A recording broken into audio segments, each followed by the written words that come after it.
ఇవాళ సిరిసిల్ల సిద్దిపేట జిల్లాల్లో సీఎం కేసీఆర్ పర్యటించబోతున్నారు. 1,00,000 మందితో బీఆర్ఎస్ ఆశీర్వాద సభకి హాజరు కానున్నారు సీఎం. మరో 28 మంది బీఆర్ఎస్ అభ్యర్థులకి బీఫామ్లు అందించారు సీఎం. ఇవాళ రేపు మరో 20 మంది అభ్యర్థులకి బీఫామ్స్ అందజేయబోతున్నారు. కాంగ్రెస్ మళ్లీ కౌలు రైతుల దుకాణం తెరిచిందని సీఎం కేసీఆర్ విమర్శించారు. కాంగ్రెస్ వస్తే ధరణి పోర్టల్ తీసేస్తారని, దాంతో రైతులు ఇబ్బందులు పడతారని అన్నారు. జనగామపై వరాల జల్లు కురిపించారు కేసీఆర్. ఒకప్పుడు జనగామ కరువు నేలగా ఉండేదన్నారు. జనగామకు దేవాదుల, కాళేశ్వరం నుంచి నీళ్లు రాబోతున్నాయన్నారు. అధికారంలోకి వచ్చిన నెల రోజుల్లోనే చేర్యాలను రెవెన్యూ డివిజన్ చేస్తామని సీఎం కేసీఆర్ హామీ ఇచ్చారు. నర్సింగ్ కాలేజ్ కూడా ఏర్పాటు చేస్తామన్నారు. సీఎం కేసీఆర్ హ్యాట్రిక్ కొట్టడం ఖాయమని మంత్రి హరీష్ రావు ధీమాగా చెప్పారు. తమ మేనిఫెస్టోతో ప్రతిపక్షాల ఫ్యూజులు ఎగిరిపోయాయని వ్యాఖ్యానించారు. బీఆర్ఎస్ మేనిఫెస్టో కాపీ అంటున్న బీజేపీ, కాంగ్రెస్ లకు కౌంటర్ ఇచ్చారు మంత్రి కేటీఆర్. నకలు కొట్టేందుకు అకలుండాలి అన్నారు. తెలంగాణ ప్రజల ఆత్మగౌరవానికి చిహ్నం బీఆర్ఎస్ పార్టీ అన్నారు కేటీఆర్. అన్ని వర్గాల ప్రజలను ఆదరించేలా ఉన్న బీఆర్ఎస్ మేనిఫెస్టోని విడుదల చేయడానికి సీఎం కేసీఆర్ కు శాసనమండలి చైర్మన్ గుత్తా సుఖేందర్ రెడ్డి అభినందనలు తెలిపారు. హైదరాబాద్ లోని సనత్ నగర్ మినీ భారతదేశం అన్నారు మంత్రి తలసాని శ్రీనివాస్ యాదవ్. వచ్చే ఎన్నికల్లో అంతా కలిసికట్టుగా పనిచేయాలని కార్యకర్తలకు పిలుపునిచ్చారు. కేసీఆర్ ను మూడోసారి సీఎం చేయాలని కోరారు పొన్నాల. జనగామ అభివృద్ధికి కేసీఆర్ ఎంతో చేశారని, యువతకు ఉద్యోగ అవకాశాలు కల్పించారని తెలిపారు. కాంగ్రెస్ తో పొత్తుకు టీజేఎస్ ఆసక్తి చూపిస్తోంది. తాజాగా కాంగ్రెస్ నేతలతో టీజేఎస్ అధినేత కోదండరాం చర్చలు జరిపారు. అయితే తమకు 12 సీట్లు కేటాయించాలని కోరారు ఆయన. కాంగ్రెస్ మేనిఫెస్టోని బీఆర్ఎస్ కాపీ కొట్టిందని కాంగ్రెస్ ఎంపీ కోమటిరెడ్డి వెంకటరెడ్డి ఆరోపించారు. బీఆర్ఎస్ మేనిఫెస్టోని తెలంగాణ ప్రజలు నమ్మరని చెప్పారు ఆయన. దేశానికి గుజరాత్ అభివృద్ధి మోడల్ అన్నారు కేంద్ర మంత్రి రాజ్నాథ్ సింగ్. తెలంగాణ మాత్రం 10 ఏళ్లలో వెనుకబడిపోయింది అన్నారు. తెలంగాణ అభివృద్ధి బీజేపీతోనే సాధ్యమన్నారు. తెలంగాణలో బీజేపీకి ఒకసారి అవకాశం ఇవ్వాలి అంటూ కిషన్ రెడ్డి పిలుపునిచ్చారు. బీజేపీ అధికారంలోకి వస్తే మజ్లిస్ సంగతి చూస్తామంటూ వ్యాఖ్యానించారు ఆయన. టికెట్ కోసం కండువాలు మార్చే వారికే బీఆర్ఎస్ పార్టీ అవకాశం ఇస్తుందన్నారు బీజేపీ ఎమ్మెల్యే రఘునందన్ రావు. 1,00,000 ఎకరాలకు కాళేశ్వరం నీళ్లిస్తామని బీఆర్ఎస్ ఇచ్చిన హామీ నిలబెట్టుకోలేదన్నారు. తనను నమ్మక ద్రోహం చేశారంటూ తమ పార్టీ నేతలపై నాగం జనార్దన్ రెడ్డి మండిపడ్డారు. బీఆర్ఎస్ లో చీకొట్టిన వారికి ఇక్కడ స్థానం కల్పించారు అంటూ శివాలెత్తిపోయారు.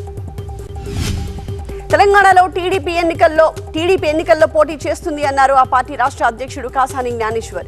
ఎన్నికలకు సమయం ఉందని, త్వరలో మేనిఫెస్టో ప్రకటిస్తామని చెప్పారు. మహబూబాబాద్ జిల్లా గంట్లకుంట గ్రామంలో బీజేపీ, కాంగ్రెస్ కార్యకర్తల మధ్య ఘర్షణ జరిగింది. గడప గడపకు బీజేపీ భరోసా యాత్రని కాంగ్రెస్ కార్యకర్తలు అడ్డుకున్నారు.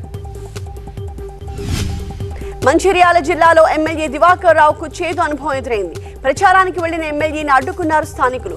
గోబ్యాక్ దివాకర్ రావు అంటూ నినాదాలు చేశారు. కాంగ్రెస్ నుంచి కురువ విజయ్ కలీంపై సస్పెన్షన్ వేటు పడింది. పార్టీ క్రమశిక్షణ ఉల్లంఘించినందుకు వేటు వేశారు. పీసీసీ అధ్యక్షుడు రేవంత్ రెడ్డి 100 కోట్లకు టికెట్లు అమ్ముకుంటున్నారంటూ గద్వాల్ కాంగ్రెస్ నేతలు ఆరోపించారు. హైదరాబాద్ గాంధీ భవన్ లో మేడ్చల్ నియోజకవర్గ నేతలు ఆందోళన చేపట్టారు. కాంగ్రెస్ బచావో అంటూ హరివర్ధన్ రెడ్డి అనుచరులు నినాదాలు చేశారు. కొల్లాపూర్ టికెట్ ని కాంగ్రెస్ పార్టీ జూపల్లి కృష్ణారావుకి కేటాయించింది. దీంతో చింతలపల్లి జగదీశ్వర్ రావు కాంగ్రెస్ పార్టీకి రాజీనామా చేస్తున్నట్టు ప్రకటించారు. కొన్నిసార్లు ఆశించిన వారికి టికెట్లు రాకపోవచ్చు, కానీ టికెట్ల విషయంలో మాకు ఆందోళన లేదు అన్నారు మధు యాష్కి గౌడ్. మేనిఫెస్టోతో కేసీఆర్ మరోసారి చెవిలో పువ్వులు పెట్టారని కామెంట్ చేశారు. 2014-18లో ఇచ్చిన హామీలు నెరవేర్చలేదని, కాంగ్రెస్ గ్యారంటీ పథకాలతో కేసీఆర్ కు వణుకు మొదలైందని అన్నారు మధు యాష్కి. బీఆర్ఎస్ నుంచి కాంగ్రెస్ లోకి చేరికలు కొనసాగుతున్నాయి. రేవంత్ రెడ్డి సమక్షంలో బోధన్, కొడంగల్ కి చెందిన పలువురు నేతలు కాంగ్రెస్ లో చేరారు. కేసీఆర్ మళ్లీ డబ్బు, మద్యాన్ని నమ్ముకున్నారని ఆరోపించారు బీజేపీ ఎమ్మెల్యే ఈటెల. ఎన్నికలొస్తేనే దళిత బంధు, బీసీ బంధు గుర్తుకొస్తాయా అని ప్రశ్నించారు. 165 పార్లమెంట్ సభ్యులతో తెలంగాణ బిల్లు పాస్ చేయించిన ఘనత బీజేపీదే అని గుర్తు చేశారు ఈటెల రాజేందర్. రాబోయే ఎన్నికల్లో కాంగ్రెస్ పార్టీ విజయం సాధిస్తుందని మంత్రి ఎమ్మెల్యే శ్రీధర్ బాబు ధీమా వ్యక్తం చేశారు. 6 గ్యారంటీ పథకాలను అమల్లోకి తీసుకొస్తామని చెప్పారు. షాద్నగర్ మాజీ ఎమ్మెల్యే ప్రతాప్ రెడ్డి బీఆర్ఎస్ పార్టీని వీడుతున్నట్టు ప్రకటించారు. ప్రతాప్ రెడ్డి ఇంటికి చేరుకున్న రేవంత్ రెడ్డి కాంగ్రెస్ పార్టీలోకి ఆహ్వానిస్తున్నట్టు తెలిపారు. నేడు నర్సంపేటలో తెలంగాణ బీజేపీ నేతలు పర్యటిస్తున్నారు. విద్యార్థిని ప్రవళిక కుటుంబాన్ని పరామర్శించబోతున్నారు కిషన్ రెడ్డి, జావడేకర్, ఈటల బీజేపీ బృందం. ఎమ్మెల్యేలను కొనుడు కాంగ్రెస్ బీఆర్ఎస్ కు మాత్రమే తెలుసని ఎంపీ అరవింద్ అన్నారు. ఈ ఎన్నికల్లో బీజేపీ ప్రభుత్వమే ఏర్పడుతుందని చెప్పారు. డిసెంబర్లోగా విశాఖకు షిఫ్ట్ అవుతామని, విశాఖ నుంచే పాలన కొనసాగిస్తామని చెప్పారు ఏపీ సీఎం జగన్. పరిపాలనా విభాగం అంతా ఇక్కడికే మారిపోతుంది అని చెప్పారు. విశాఖలో ముఖ్యమంత్రి పర్యటనని నిరసిస్తూ నల్ల బెలూన్లు ఎగురవేయడానికి టీడీపీ నేత గంటా శ్రీనివాసరావు విఫలయత్నం చేశారు. ఇంట్లోనే గంటాని అడ్డుకుని బెలూన్లను పగలగొట్టారు పోలీసులు. రాజమండ్రి సెంట్రల్ జైల్లో ఉన్న చంద్రబాబు ఆరోగ్య పరిస్థితిపై హెల్త్ బులెటిన్ విడుదల చేశారు central jail incharge superintendent Raj Kumar. నిలకడగానే ఆయన ఆరోగ్యం ఉందని చెప్పారు. చంద్రబాబు బెయిల్ పిటిషన్ పై ఏపీ హైకోర్టులో ఇవాళ విచారణ జరగనుంది. స్కిల్ కేసులో బాబు బెయిల్ పై విచారించబోతోంది కోర్టు. ఇవాళ సుప్రీంకోర్టులో చంద్రబాబు క్వాష్ పిటిషన్ పై విచారణ జరగబోతోంది. ఇవాళ తీర్పు వెలువడే అవకాశం ఉన్నట్టు తెలుస్తోంది. ఇన్నర్ రింగ్ రోడ్ కేసులో చంద్రబాబు ముందస్తు బెయిల్ పిటిషన్ 18కి వాయిదా పడింది. ముందస్తు బెయిల్ మంజూరు చేయాలంటూ ఏపీ హైకోర్టులో పిటిషన్ దాఖలు చేశారు లాయర్లు. ఏసీబీ కోర్టులో చంద్రబాబు తరపు లాయర్లు మరో పిటిషన్ దాఖలు చేశారు. చంద్రబాబు రెగ్యులర్ హెల్త్ రిపోర్ట్లను కుటుంబ సభ్యులకు ఇచ్చేలా ఆదేశించాలని కోర్టుని కోరారు. ఇవాళ వర్చువల్ గా కోర్టు ముందుకు రాబోతున్నారు చంద్రబాబు. ఆయన ఆరోగ్య పరిస్థితిని అడిగి తెలుసుకోబోతోంది ఏసీబీ కోర్టు. అమరావతి ఎసైన్ భూముల వ్యవహారంలో కొత్త ఆధారాలు పరిగణనలోకి తీసుకోవాలన్న సిఐడి పిటిషన్లపై విచారణను ఏపీ హైకోర్టు నవంబర్ 1కి వాయిదా వేసింది. కేసు రీఓపెనింగ్ పై చంద్రబాబు, నారాయణ తరపు న్యాయవాదులు అభ్యంతరాలు వ్యక్తం చేశారు. దీంతో కౌంటర్ దాఖలు చేయాలని ఇరుపక్షాలకు సూచించింది న్యాయస్థానం. స్కిల్ కేసులో కిలారు రాజేష్ ని సిఐడి 6 గంటలకు పైగా ప్రశ్నించింది. ఇవాళ మళ్లీ విచారణకి రావాలని ఆదేశించింది. ఓటుకు నోటు కేసుపై 2017లోనే తాను కోర్టుకు వెళ్లానని వైసీపీ ఎమ్మెల్యే ఆళ్ల రామకృష్ణారెడ్డి చెప్పారు. తన పిటిషన్ ని సుప్రీంకోర్టు స్వీకరించిందన్నారు. వచ్చే నెల 8న ఓటుకు నోటు కేసు విచారణకు రానుందని ఎమ్మెల్యే ఆళ్ల స్పష్టం చేశారు. చంద్రబాబు ఇంతకాలం వ్యవస్థల్ని మేనేజ్ చేశారంటూ ఆరోపించారు. కృష్ణా డెల్టాలో పంటలు ఎండిపోతున్నాయన్నారు జనసేన నేత నాదెండ్ల మనోహర్. ప్రభుత్వానికి చీమ కుట్టినట్టేనా లేదని కామెంట్ చేశారు. ముమ్మిడివరంలో జనసేన కొత్త కార్యక్రమాన్ని చేపట్టింది. పవన్ రావాలి, పాలన మారాలి అనే కార్యక్రమానికి జనసేన రాష్ట్ర పీఏసీ సభ్యుడు, ముమ్మిడివరం ఇన్ఛార్జ్ పితాని బాలకృష్ణ శ్రీకారం చుట్టారు. చంద్రబాబుకు డిప్యూటీ సీఎం నారాయణ స్వామి సవాల్ విసిరారు. ఎన్టీఆర్ ఫోటో లేకుండా గెలిస్తే రాజకీయాలు వదిలేస్తాను అన్నారు నారాయణ స్వామి. నిజామాబాద్ కాంగ్రెస్ లో అసంతృప్తి రాజుకుంటోంది. సునీల్ రెడ్డికి టికెట్ ఇవ్వడంపై డీసీసీ అధ్యక్షుడు మోహన్ రెడ్డి ఆగ్రహం వ్యక్తం చేస్తున్నారు. కురుమలు అన్ని రంగాల్లో రాణించాలని బీఆర్ఎస్ ఎమ్మెల్సీ మల్లేశం అన్నారు. పరీక్షల్లో ప్రతిభ కనబరిచిన విద్యార్థులకు మెడల్స్, అలాగే సర్టిఫికేట్స్, నగదు ప్రోత్సాహకాలను అందించారు ఆయన. ఓయూ ప్రాంగణంలో ఏఎంఎస్ ఫైన్ ఆర్ట్స్ కాలేజ్ ఆధ్వర్యంలో బతుకమ్మ సంబరాలు అంబరాన్నంటాయి. ఉపాధ్యాయులు, విద్యార్థులు బతుకమ్మ ఆడిపాడి సందడి చేశారు. రంగారెడ్డి జిల్లాలో అక్రమంగా తరలిస్తున్న గంజాయిని పట్టుకున్నారు ఎక్సైజ్ పోలీసులు. అబ్దుల్లాపూర్ మెట్ దగ్గర వాహనాలను తనిఖీ చేస్తుండగా దొరికిపోయారు. హైదరాబాద్ లోని వనస్థలీపురం పోలీస్ స్టేషన్ పరిధిలో కారులో డబ్బులు తరలిస్తున్న 2 వ్యక్తులను పట్టుకున్నారు పోలీసులు. పాచర్లపూడి గోదావరిలో బతికి ఉన్న పులస చేప బుజ్జి అనే మత్స్యకారుడి వలకు చిక్కింది. ఈ పులస చేపని మార్కెట్లో 6,000 రూపాయలకు విక్రయించాడు అతను. గుంటూరు జిల్లా లాలాపేట పిఎస్ పరిధిలో అలీ ఖాన్ అనే చిన్నారిని స్థానికులే కిడ్నాప్ చేసినట్టుగా గుర్తించారు పోలీసులు. బాలుడిని తల్లిదండ్రులకు అప్పగించారు. తిరుమలలో శ్రీవారి నవరాత్రి బ్రహ్మోత్సవాలు కన్నుల పండుగగా జరుగుతున్నాయి. మరి కాసేపట్లో సింహ వాహనంపై విహరించబోతున్నారు మలయప్ప స్వామి. శ్రీశైలంలో వైభవంగా దసరా మహోత్సవాలు కొనసాగుతున్నాయి. మయూర వాహనంపై పూజలు అందుకున్నారు స్వామి అమ్మవార్లు. ఇంద్రకీలాద్రిపై 3వ రోజు దసరా శరన్నవరాత్రులు జరుగుతున్నాయి. అన్నపూర్ణాదేవిగా భక్తులకు దుర్గమ్మ దర్శనమివ్వబోతున్నారు. నేడు బీజేపీ సెంట్రల్ ఎలక్షన్ కమిటీ సమావేశం కానుంది. సాయంత్రం 6:30కి ప్రధాని మోదీ అధ్యక్షతన భేటీ కాబోతోంది. తెలంగాణ, మిజోరాం అభ్యర్థులపై చర్చించబోతున్నారు.